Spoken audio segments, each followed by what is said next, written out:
ngir seetal seeni loxo jëfandiku leen gel main Valda Val d'Afrique moo leen di may Sud Nutrition. asalaamaaleykum mbokk déglukat yi docteur Bintou Cheikh Seck maa ngi lay nuyu. maa ngi lay fay Rosalie. tey ci suñu chronique numéro 229 da ngay tontu auditeurs yi nga xam ne posé nañu question ci suñu page Facebook. waaw comme weer bu nekk rek damay dem tànn ñeenti laaj suñu ay auditeurs laaj ci page Facebook bi Sud Nutrition ma tontu ci antenne bi ndax ñëpp mën ci jëriñoo. laaj bu ñuy tàmbalee mooy bu Adja. waaw Adja mi ngi laajte ndax diabétique mën na lekk mango ma ne ko waaw diabétique mën na lekk mango ci ñetti anam nag.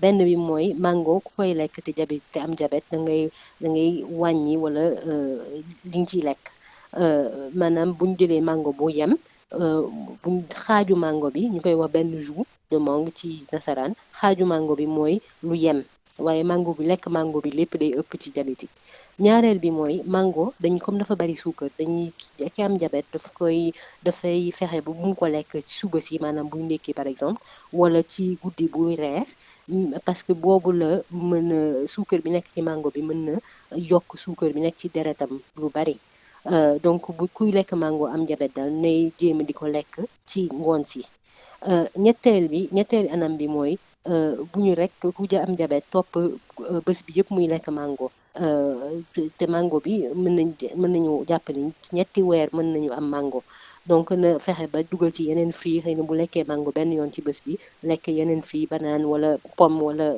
orange buy lekkaat fruits ci bés bi. ñu jàll ci question wu Babacar. waaw Babacar moom nee na am na juróom benni fukki at ak ñaar et moom dafa bëgg sump loolu te da koy faral di lekk may laaj ndax loolu baax na ci wérgu yaram. alors sump nañ jàpp ni fruit la comme bépp beneen fruit ak comme pomme ak orange ak yooyu yëpp fruit la te fruit liñ ciy ut mooy ferñeent yi nga xamante ne day tax ba suñu yaram bi mën a dox ni mu war a doxee sump ku ko jël dafa bari am na vitamine C am na li ñuy wax vitamine B1 am na fer et am na calcium mooy ferñeent bi nga xam ne mooy dëgëral yax yi donc mën na continuer di lekk sump ak yeneen fruit boole ci yeneen fruit yi et puis may ci profito rek wax suñu ñi ñuy déglu ne bu ñu fàtte ci lekk fruits yooyu comme mën nañ ci lekk ñett ba ñeent ci bés bi bu ñu fàtte suñu fruits locaux yi suñu fruits bu dul sump aussi di solom ak di sëddeem ak di yeneen bu ñu fàtte ne yooyu yëpp ay fruits la aussi. ñu jàll ci question Fallou. waaw Fallou moom dafa bëgg tal maanaam dafa bëgg jël li ñuy wax masse musculaire. mooy laaj ndax lan la war a lekk pour mën a tal di lekk ci rek meew bés bu nekk aussi dina ko may tal boobu li ñu war a jàpp nag may wax fàllu mooy ne nit ku bëgg a tal rek xam nga jàppal ni yow da nga war a liggéey da nga war a dem def li ñuy wax musculation maanaam liggéey yëkkati ay poids wala ak yeneen yu ñuy def ci ay salle yi ak feneen pour mën a tal loolu mooy indi tal.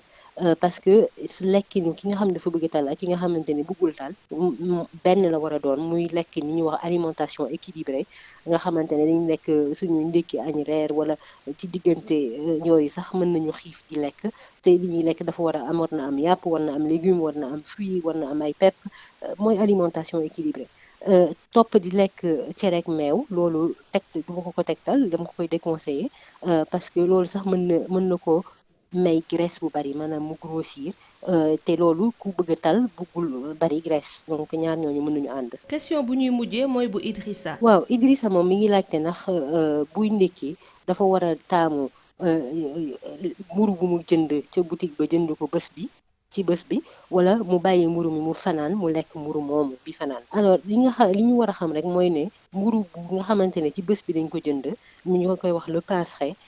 surtout nag bu fekkee ni ci farine bi dañ ko defaree sunguf bu weex bi farine blanche comme mburu yi ñu jënd ci boutique yi mburu moomu mën na indi ay problème bu digestion ci nit ki ba indi ay gaz ak ay li ñuy wax gaz ak ballonnement waaye bu fekkee ni mburu mi dañ ko bàyyi mu fanaan mën na bañ a indi loolu mën na bañ a indi problème mu digestion yi léegi nag bu fekkee ni Idrissa mi amul problème yooyu problème mu ballonnement problème mu gaz mën na continuer di lekk muróom bi mu jënd bu ci tàng bi ndekkee ko bu fekkee nag mburu bu fanaan moo ko gënal wala mburu mu frais bi daf koy indil ay problème bu boobaa mu tànn mburu bu fanaan bi loolu moom mooy seet lan moo ko ci neex. docteur nga fàttali suñu page Facebook. alors page Facebook bi rek mooy Sud Nutrition comme ni ma ko doon waxee ngeen def rek comme Adja Babacar Fallou ak Idrissa laaj ñu seen laaj et puis bu fekkee ni am ngeen ay thèmes yu ngeen bëgg ñu waxtaanee ci Sud Nutrition ngeen wax ñu ko foofu et xam leen ni suñu chronique vidéo yëpp ñu ngi ko posté ci page bi Sud Nutrition. may jaajëfal Val d'Afrique di la jaajëfal docteur Bintou Cheikh Seck. jërëjëf Rosalie.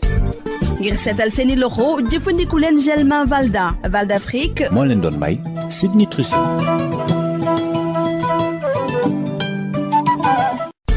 Le gel main Valda, efficace sur 99% des microbes. Val d'Afrique vous offre Sud Nutrition.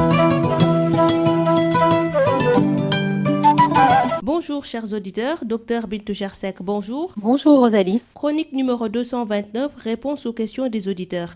Docteur, chaque mois vous allez répondre aux questions des auditeurs. Tout à fait, j'ai relevé sur la page Facebook Sud Nutrition 4 questions intéressantes d'auditeurs auxquelles je vais répondre à l'antenne. Nous commençons par la question d'Adja. Alors, Adja demande si les diabétiques peuvent manger des mangues. Et la réponse est oui. Un diabétique peut manger des mangues, mais à 3 conditions. Premièrement, il faut manger des portions raisonnables.